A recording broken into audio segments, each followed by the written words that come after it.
Assalamualaikum warahmatullahi wabarakatuh.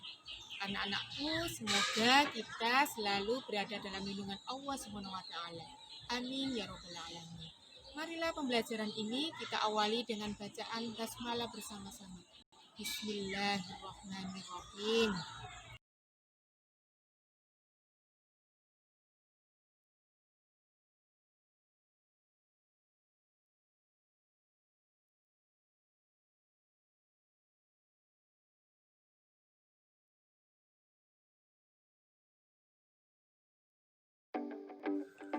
Materi yang akan kita pelajari adalah 1. Pembelahan sel, 2. Struktur dan fungsi sistem reproduksi pada manusia, 3. Penyakit pada sistem reproduksi manusia. Pembelahan sel ada 2, yaitu mitosis dan meiosis. Mitosis terjadi pada semua sel makhluk hidup kecuali pada jaringan yang menghasilkan sel kelamin atau gamet. Meiosis terjadi pada organ yang menghasilkan sel kelamin.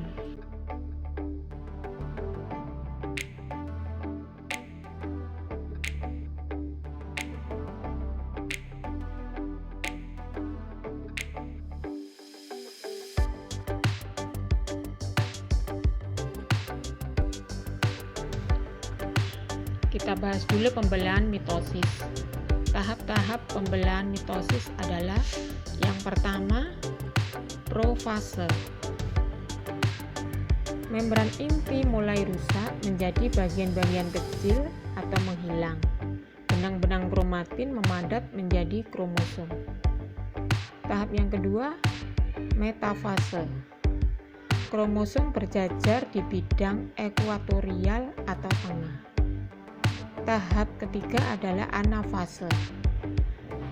Kromatid pada masing-masing kromosom ditarik ke kutub, bergerak ke arah berlawanan. Tahap keempat adalah telofase. Membran inti mulai bergabung, kromosom mulai meregang.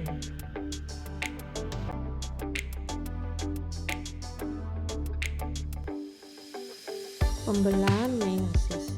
Perhatikan gambar berikut. Pembelahan meiosis terjadi pada organ yang menghasilkan sel kelamin. Pada meiosis terjadi 2 kali pembelahan, yaitu meiosis 1 dan meiosis 2. Masing-masing pembelahan meiosis terdiri atas tahap-tahap yang sama. Sel anakan yang dihasilkan dari setiap sel induk pada pembelahan meiosis adalah 4 sel anak. Pembelahan meiosis disebut juga pembelahan reduksi karena terjadi pengurangan jumlah kromosom sel induk dari 2N atau diploid menjadi N atau haploid pada sel anak. Tahukah kamu mengapa makhluk hidup berkembang biak? Untuk mempertahankan dan memperbanyak jenisnya, setiap organisme mempunyai kemampuan reproduksi atau berkembang biak. Begitu juga dengan manusia.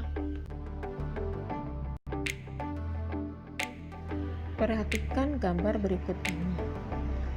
Organ penyusun sistem reproduksi pria terdiri dari saluran sperma, ureter, kantong kemih, kelenjar prostat, uretra, penis, skrotum, testis, epididymis, kelenjar Cowper, rektum, dan kantong semen. Fungsi organ reproduksi pria adalah penis untuk saluran kencing dan saluran sperma, skrotum untuk menjaga suhu testis agar sesuai untuk produksi sperma, testis untuk memproduksi sperma dan hormon testosteron, epididymis sebagai tempat penyimpanan sperma sementara, van Doveren menghubungkan epididymis dan uretra. Uretra sebagai saluran keluarnya sperma dan urin. Kelenjar vesikula seminalis menghasilkan zat-zat yang diperlukan untuk perkembangan sperma. Kelenjar prostat menghasilkan cairan bersifat asam, dan kelenjar Cowper menghasilkan lendir dan cairan bersifat basah.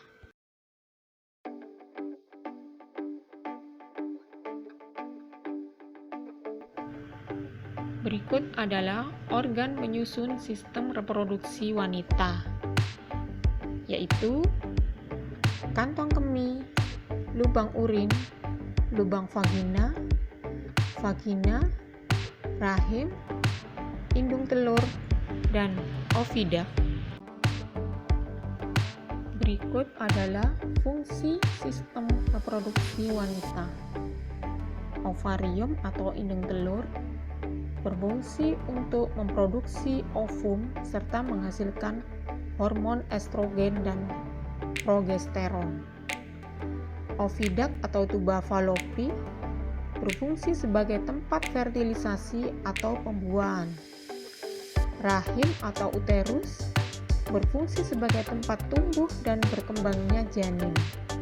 Dan vagina berfungsi sebagai saluran peranakan dan kopulasi.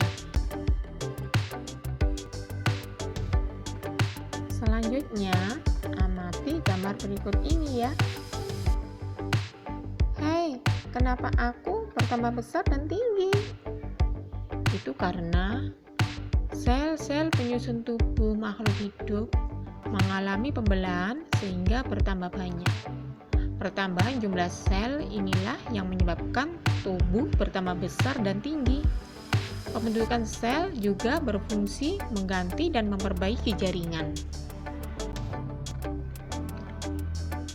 Spermatogenesis, yaitu pembentukan sel sperma, terjadi di dalam testis pada tubulus seminiferus. Spermatozoa atau sperma yang normal memiliki kepala dan ekor, di mana kepala mengandung materi genetik DNA dan ekor yang merupakan alat pergerakan sperma. Di dalam testis terdapat sel-sel spermatogonia.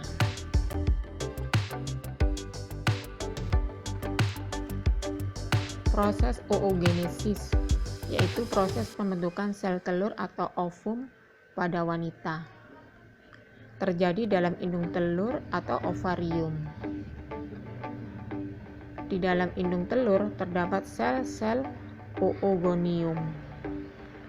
Proses lepasnya sel telur disebut ovulasi.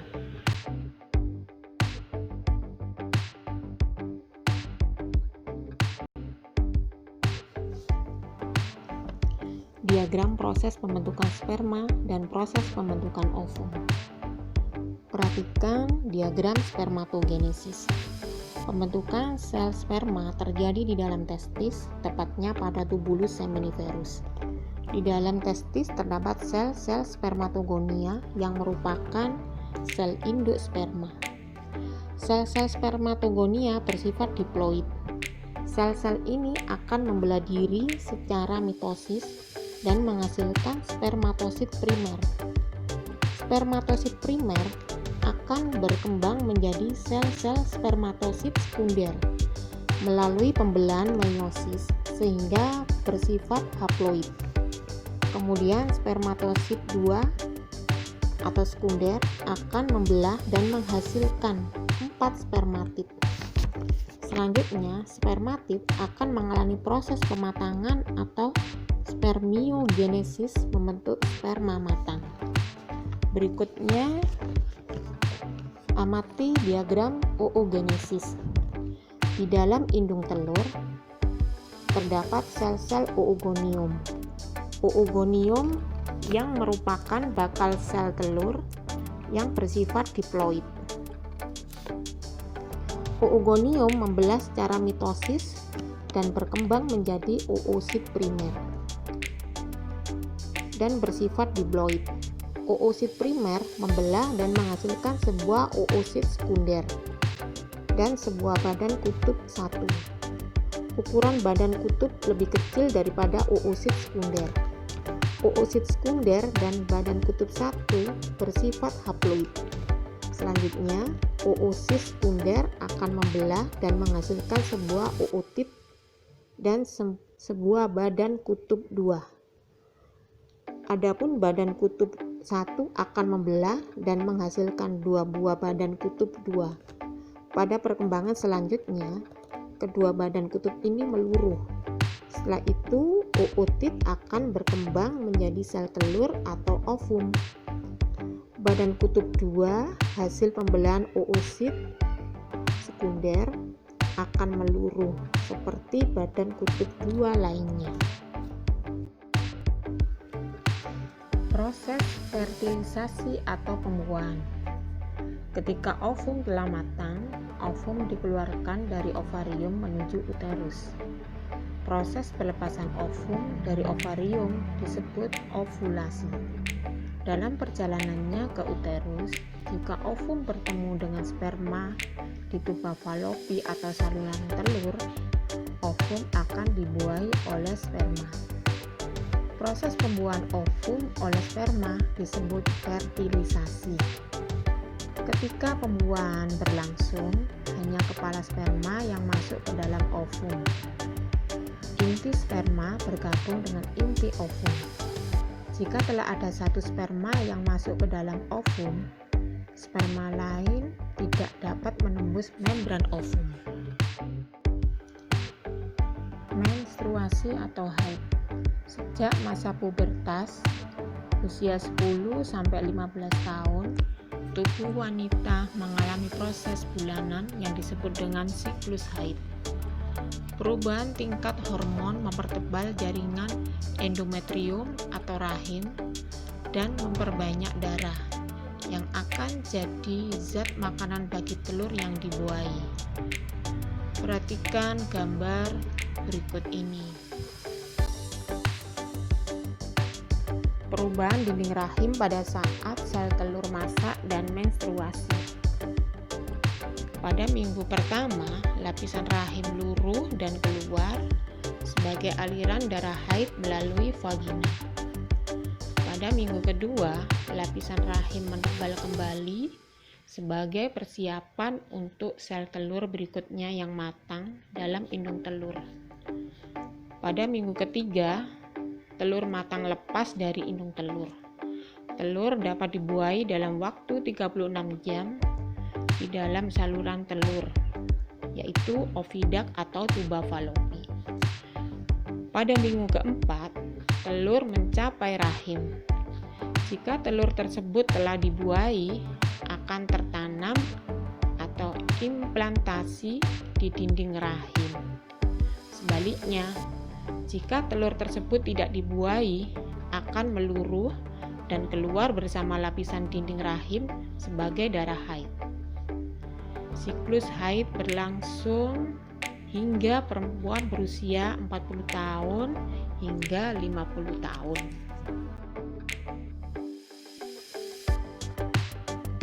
Kelainan dan penyakit pada sistem reproduksi manusia. Contohnya gonorea atau kencing nanah.